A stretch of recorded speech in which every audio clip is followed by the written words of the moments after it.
is inevitable. Change is also the principle of life. That means everything that is alive will change.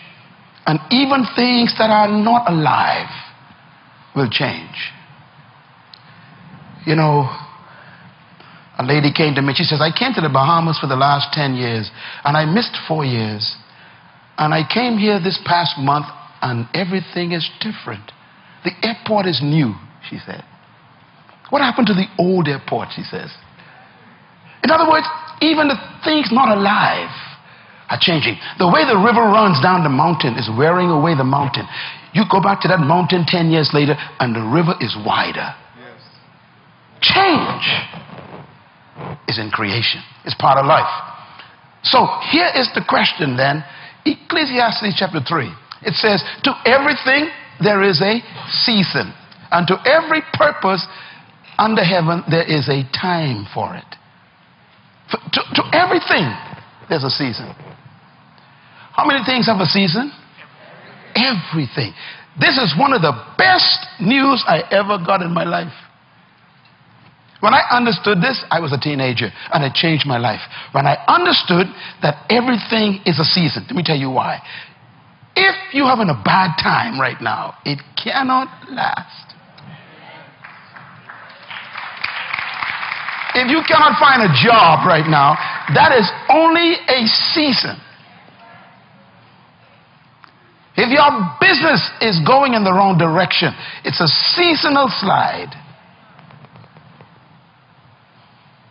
If nobody wants to marry you, that's only a season. There's going to come a season when everybody want to marry you. You got choices. If you have no money right now, the good news is I am seasonally broke. Tell your neighbor, it's only for a time. That's the good news. And that's why we are always reminded, never make a permanent decision in a temporary problem. Success is not something you pursue. Success is a matter of becoming a person of value. Sure. We should not be pursuing money. We should pursue purpose. We should pursue vision for ourselves and for our countries, for our communities. We should be not pursuing things. We need to pursue ideas. That's right. I always say that there are 3 types of people in the world. There's poor people, there's rich people, and there's wealthy people. Poor people talk about money all the time. Rich people talk about things. Wealthy people, they talk about ideas. Rich people, poor people, and wealthy people think differently. For example, poor people, they pursue money. Rich people pursue things. Wealthy people pursue ideas.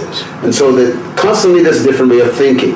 I hope that the third world countries and the young people of our nations will become ideas people. You know, ideas control the world, not money. And ideas attract money.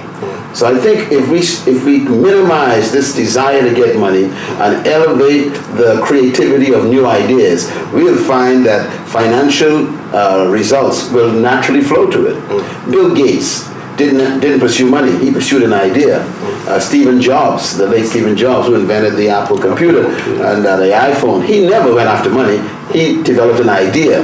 And I think if you think of all the wealthy people in the world, it was ideas that made them wealthy, not money. That's right. So I think we need to switch it, reverse it. Don't pursue money and then try to get an idea. Get an idea and money to pursue the idea, and you become a byproduct as far as wealth. I tell our young people, I say to you right now, stop looking for employment. Why don't you position yourself differently and look for deployment? To be employed means that somebody else is benefiting from your energy. To deploy yourself means that you are using your own energy to be productive. So instead of waiting for someone to give you a job, create your own work. That's why I tell people there's a difference between your work and your job. Your job is what they train you to do. Your work is what you were born to do. Your job is your skill, which they can fire you from that any time. But your work is your gift. No one can take that from you. Your job is where you get compensation for activity. Your work is where you get fulfillment. because you love it so much. Your job, you can retire from. Your work, you can never retire from your work because your work is you. So when a person discovers their work, they no longer need a job because their work makes them productive. So there are young people in this country who are full of talents, full of gifts. And I want to say this too. Every problem in life is a business. All businesses are simply someone solving a problem. So the more problems that are in Kenya, the more businesses available for young people to begin. And this is what I think we are lacking. We are trained to get a job. We're not trained to start a business.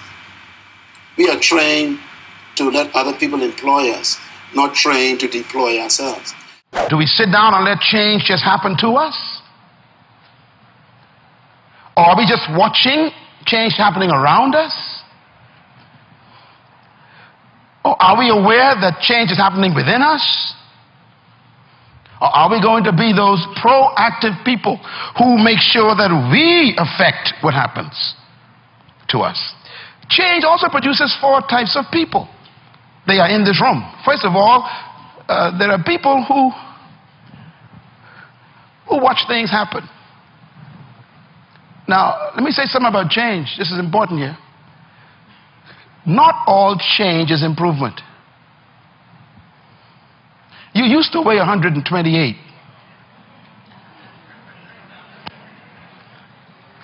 And now you changed. And for some of you, that's not an improvement. You lost your wardrobe. You lost your ability to climb up steps fast. You even lost the quality of health that you had. Change doesn't mean improvement all the time. But the problem is, without change, there can be no improvement. So you have to decide what to do with change. Change will happen. And if you are not careful, it could be destructive. So you have to determine what kind of change do I want in my life. And I want you as a young person, as a mother and a father, as a business person, to think about your company even, or your family, or your educational pursuit. What kind of classes do you want to take in college this year? What kind of grades do you want? What kind of relationships you want to have in your life? Who do you want to drop and who do you want to pick up in your relationships? What kind of people do you want to associate with? Where do you want to travel that you've never been? What are the books you need to read you never read before? The changes come with choices. So what kind of person are you? We should not try to get everything now. I went to college. I spent 8 years in universities. I have 3 bachelor's degrees, a master's degree, 5 doctorate degrees bestowed upon me by many different universities. And many of my friends that went to school with me in high school, they went straight to jobs. I went to college. They started making money early. I delayed my money making for 5 years. And now, what they make in a year, I probably make in an hour. So, we need to be more focused on developing ourselves rather than trying to grab money now. Focus on self-improvement, self-expansion, rather than trying to get your pocket to expand. Because the more valuable you make yourself, the more value you attract. You're not paid for how hard you work. You're paid for what you are worth to the organization. That's right. And the more intellectual development you have, the more spiritual development you have, the more psychological development you have, emotional stability, you become more valuable to the world. And let me say this finally. If you become valuable to the world will pay you to be yourself. That's right. So it's important for you to become a person of value, not to seek value in things. That's right. I get paid for what I know, not for what I do. And I think this is what we need to perceive as being most valuable. Do you know what they actually call intellect? They call it capital. Intellectual capital is really a commodity. And so I want to encourage our young people to focus on on discovering the purpose for your life, why God created you. And then discover your gifts, and then refine them, develop them, practice them, and then even begin to serve them freely to your community. Develop yourself. And in a short time, you'll discover that people will pursue you. Because when you develop your fruit and you maximize your fruit of your gift in life, just like a tree, trees never bring their fruit to you. That's right. They just simply manifest them. You are attracted to the tree. So when you develop your gifts and refine your gifts, you don't need to look for followers. They'll find you. That's right. After all, leadership is not about finding followers. It's about followers being attracted to what you have. And this is true commodity. The power for me to be successful was not in the teachers, it was not in the educational system, it was not in my culture, it was not in my society, it was within me. And I began to think, God, if you are a good God, why am I poor? If you are a great God, why are these people better than me? If you make me in your image, why are they special and I'm a monkey? And that night, no thunder, no lightning, no earthquakes, nothing. I just heard a voice in my mind. And the voice said, I ask you to believe me and you will be saved, not them. And that night, I made a commitment to believe what God said. 13 years old, I said, okay, I believe that I have the power to experience far beyond all I can ever ask, think, or imagine. 13 years old. And that's when my pursuit of God began. When was it that you realized you wanted to become a preacher? You know, I didn't want to become a preacher. Matter of fact, today I still don't consider myself a preacher. I think it drove me to have a passion to help everybody who's been oppressed. My passion is to make sure that no one should live under what I experienced. I never desired to be a minister. I desired to help people. You should never judge your success by other people's accolades. You judge your success by God's instruction to your life and how well along you are with that instruction. Because I found out something in life, the average human being is so mediocre that to be a genius, just do a little extra. Y'all missed that. People are so normal. To be an expert, just go 1 inch abnormal, and they think you're great.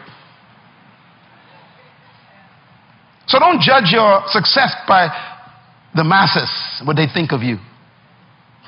Judge yourself by what God told you to do. Can I put it another way? When experience is your best teacher, then progress is imprisoned. Experience could be a curse. I've been taught by my parents years ago that experience is the best teacher. I don't believe that anymore.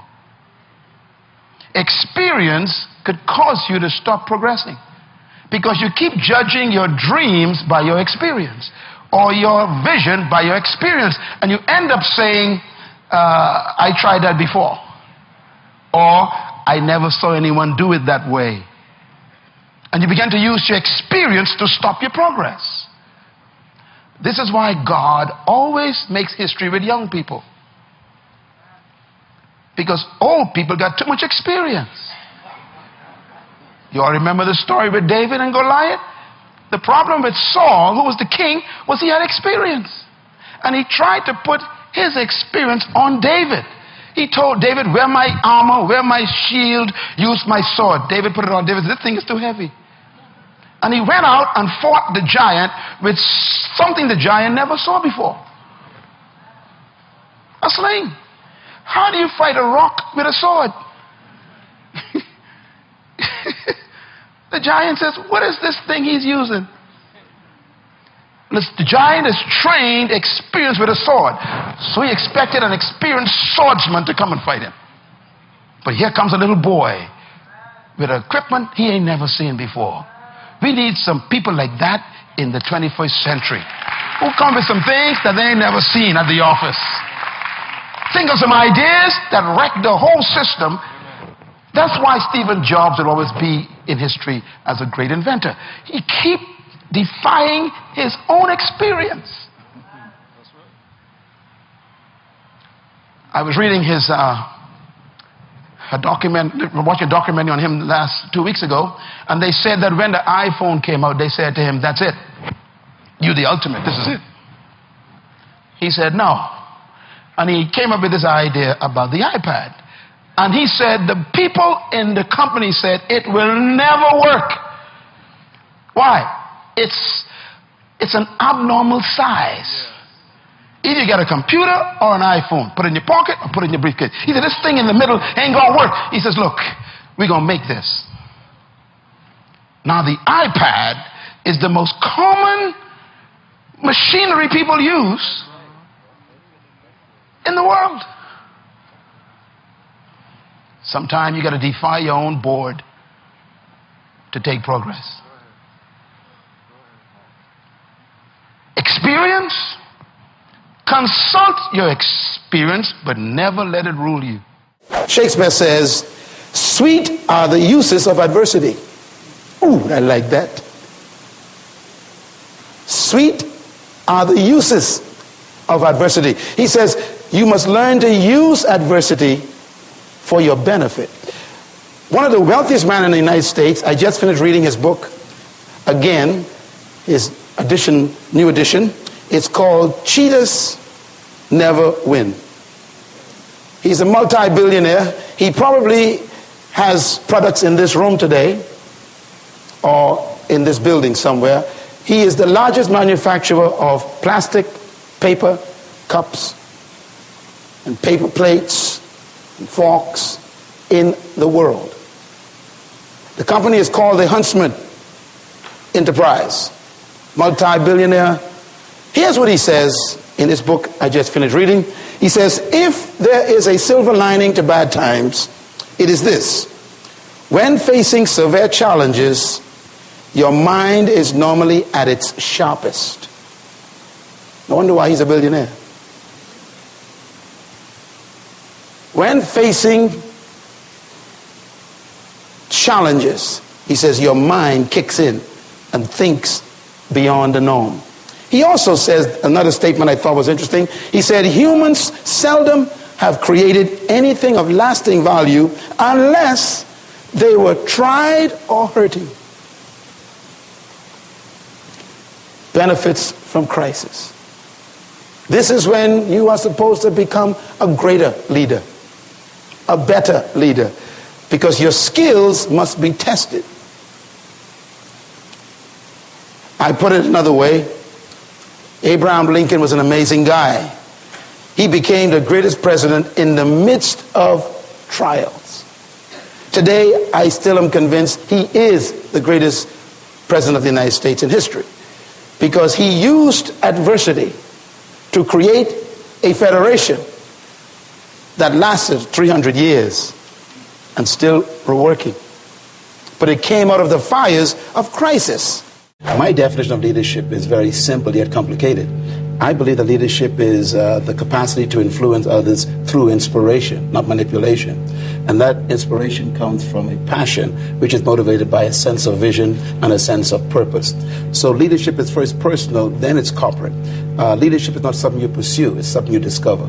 Leaders are born when a human discovers something more important than their personal ambition. Leadership is... You don't pursue it? Leadership is, no, true leaders do not seek followers.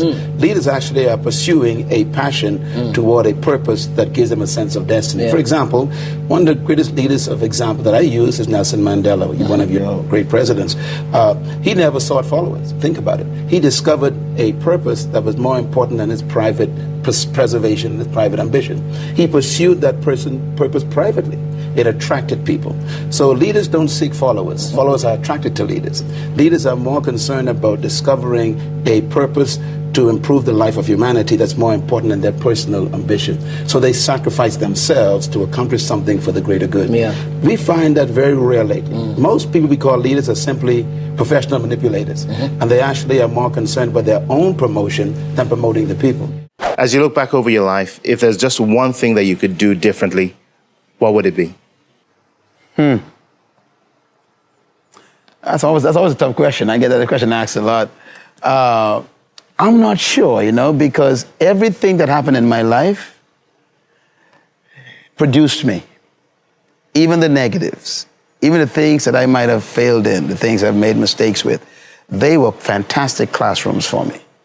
And I believe the best thing in life to do is not to regret and try to change what happened, but to interpret it properly, maximize it, and use it to serve other people. And that's what I want to do with my past. Thank you guys so much for watching. I made this video because Abel Solomon asked me to. So if there's a famous entrepreneur that you want me to profile next, leave it down in the comments below and I'll see what I can do. I'd also love to know, what did you hear today that inspired you the most? What was the biggest lesson that you learned after watching this video? I'd love to hear from you. Please leave it in the comments and I'm gonna join in the discussion. I also wanna give a quick shout out to Max Young. Max, thank you so much for picking up a copy of my book. It really, really, really means a lot to me. So thank you guys again for watching. I believe in you. I hope you continue to believe in yourself and whatever your one word is. Much love. I'll see you soon.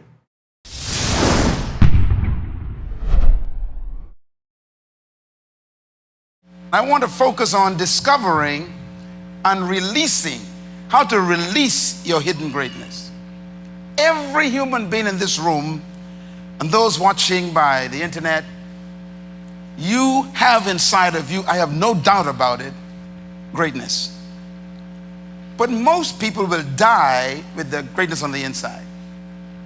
And this is why we have this conference. Because we don't want you to be one of those persons who die with their greatness. Let me say a few comments about greatness. Every human desires two things in life. I want you to write them down. Two things every human wants. 6 billion of us, and now 7 billion since last April on this planet, want two things. And everything you do is motivated by these two things. One, we want power. Every young person, every old person wants power. We got to talk about what power is. And the second thing we want is greatness. We don't talk about these too much, but every human being wants power and they want greatness. This is why we are motivated to wear certain clothing. We call them power clothing. This is why we try to join a gang, because being in a gang of people gives you power to threaten other people. This is why we would actually want to steal money or gain money, because money gives you power to buy things that you want to make you feel important. Everything we do is motivated by these two things, power and greatness. Now, I want to mention something about power. What is power? Power, I want you to quote it with me out loud up on the board so you can remember it when you leave here. What is power? Read it. Power is the ability and the capacity to control circumstances and in the environment. That's power. Power is what? The ability to control circumstances and to control your environment. That's what power is. And everybody wants it. The politician wants it. The banker wants it. The parent wants it. The young person wants it. Everybody wants power to control circumstances. What is greatness? Write this down. Greatness, out loud please, is a sense of value, importance, and significance. That's greatness. Greatness is when you feel that you are important to the world. You feel great when you feel that you are valuable to society.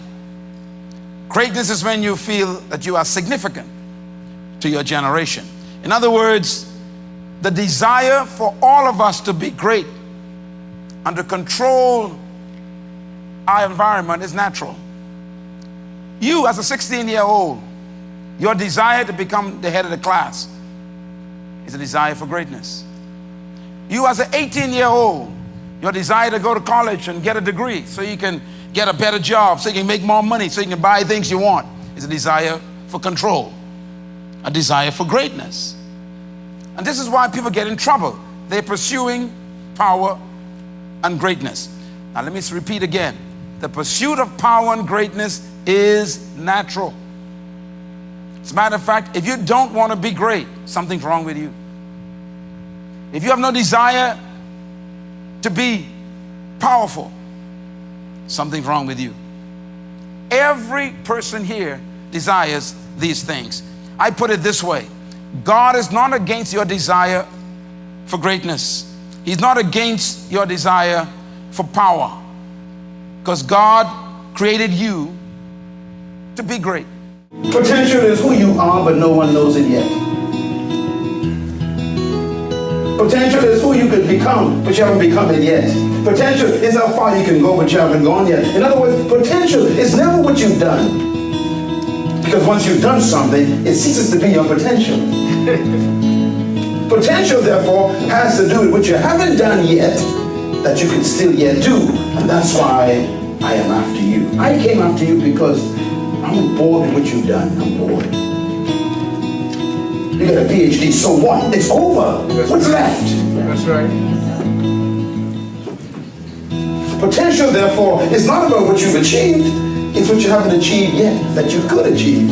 And this is why I say this, that the enemy of your potential, write it down, is your last success. The greatest enemy of your potential is your success. Because when you become successful at something, it tempts you to stop. This is why I am always nervous about people's accolades concerning me. I don't trust too many awards people give me. I have so many degrees bestowed upon me, and I hide them away because I don't even want to see them. They may stop me from moving. Nothing is more dangerous than counting on your success. And so you possess the potential and is hidden.